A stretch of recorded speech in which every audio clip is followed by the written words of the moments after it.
I got a call at the top of the first hour there from, or during the first hour from a guy, Al, out of Orlando, Florida, and he talked about the difficulties of dealing with his wife. She wants to leave. He's really becoming the woman of the home, and he doesn't want her to leave, and he's trying to please her. I want to say to all men, all men, all men, whether you're dating, engaged, or married, or divorced, two things, or maybe three, but two things you should never, ever, ever attempt to do. Not only should you not do it, but you should even attempt to do it. And that is please your wife or hold on to her. Never, ever, never, ever, ever, as long as you walk this earth, never, if your wife want to leave, you can tell her why she shouldn't go, but don't be desperate and try to make her stay. You will live to regret it. And the second thing, the more you try to please her, the worse she gets. She hates you more. It's not meant to be that way. That way was not created by God. That was created by weak men. I'm telling you. As a matter of fact, you should not identify with anything on this earth, anybody or anything. Do not become attached to anybody or anything of this earth because it become your God. It controls you. And then God is no longer your God. I remember somewhat of the story of Job. I believe it was Job. Yeah, Job, who knew God. He loved God. He had a good relationship with God. And Satan asked God, could I tempt God, Job? He doesn't love you as much as you, and I'm paraphrasing. He's not attached to you, God, as much as you think that he is. He's very wealthy. He has all that he wants and then some. Supposedly he has faith in you, but I don't believe that. I want to tempt him. God said, okay, go ahead. And he allowed Satan to tempt Job. And Job ended up losing everything, his great family, his material wealth, his health.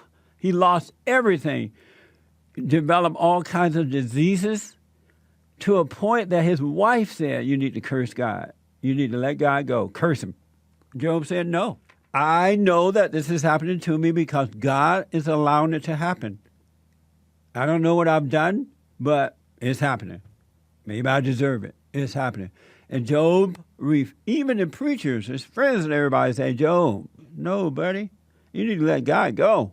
This is not working. You lost your family is dead, everything happened. He would not give up his faith and love for his father, God. And he went through all this stuff, and as a result, he was able to overcome it, and all was restored to him in a mighty way.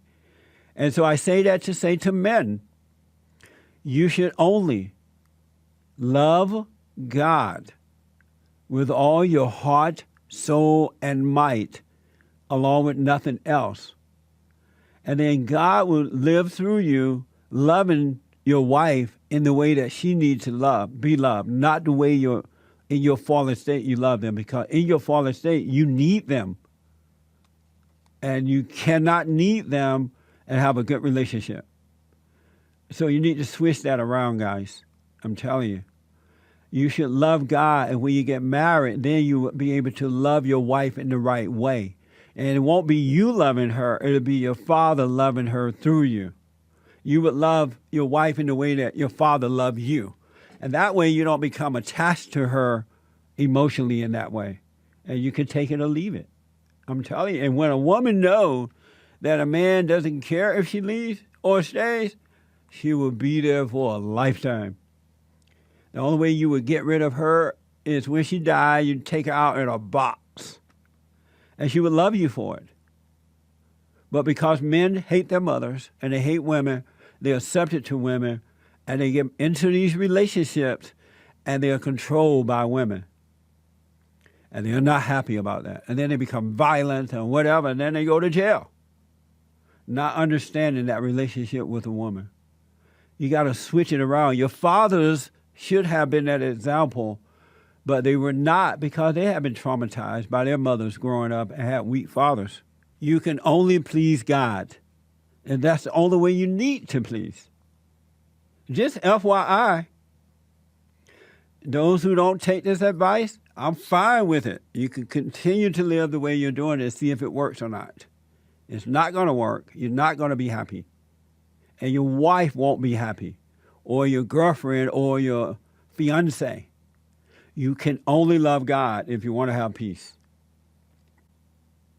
Al said he was doing all he can do to keep his wife there. And the more he dies, the more she want to leave because he's doing the wrong thing, doing the wrong things. And I understand you don't know because I didn't know growing up either. I only know now because God has returned me back to him by causing me to love my earthly father. And now I just see the right thing to do. And overcoming the world. 888-77-53773. And they're going to call you a woman hater and blah, blah, blah. I don't care about that either. I love what's right now, and I'm growing into that. And women, I know for a fact that women want men who do not love them but love God. I know that for a fact. And the other thing I know for a fact is that men who have become women in the home, cooking, cleaning, ironing, sewing, dressing the kids, combing their hair, picking them up, taking them to school, being the woman at home, you are not developing an everlasting marriage. You're developing a divorce. You're developing a divorce because your wife is going to find a man that's going to treat her like she wants to be treated, whether you know it or not, and eventually she will leave you. They don't want to be married to another woman. And you can make up excuses. Oh, I'm just being nice. I'd rather cook and clean or blah, blah, blah. You're lying to yourself. Just FYI, 888-77. Jesse, I want to go to Christian out of Canton, Michigan. He's been waiting a long time. And I appreciate it, Christian, and good to hear from you. Go ahead. Oh, yeah. Good morning, Jesse. Thanks for taking my call. Yes, sir. How is life? Oh, hey, life is excellent, man. Yeah, I'm just been listening to that phone call and what you just said, and it's so true. So true. We got to get the word out to men because so many men and women are suffering. Women are suffering because of weak men, and men are suffering because of their hatred of women, and they're so subject to them. Yeah. You know what? That's so true. I was in that gentleman's shoes years ago, and you know what? The thing I thought about was the fact that I was raised by my mom. Yeah. And she was putting this stuff in my head about, how you should treat a woman and things like that. And I fell into that same trap and acted just like that guy. So, a lot of these single women are raising these boys, putting that stuff in their head. And that's why they're growing up weak as well, trying to kowtow and cater to these women. And women, you're right. Women don't really want that. They don't. I run into so many young men now, 18 and up and even younger, who were raised by single mothers and are being raised by single mothers. And these women are literally teaching their boys to be weak with women. That's not how you talk to a woman. That's not how you treat a woman. This is how. And these boys believe their mothers. And when they become young men, they are degraded and beat up and called names by these women because they are trying to please these women in the way that their mama have taught them, mothers have taught them. And I think the mothers who are teaching the boys this are evil women. There's no way you can set your own son up in that manner and say that you love your son. You do not love your son when you do that to them.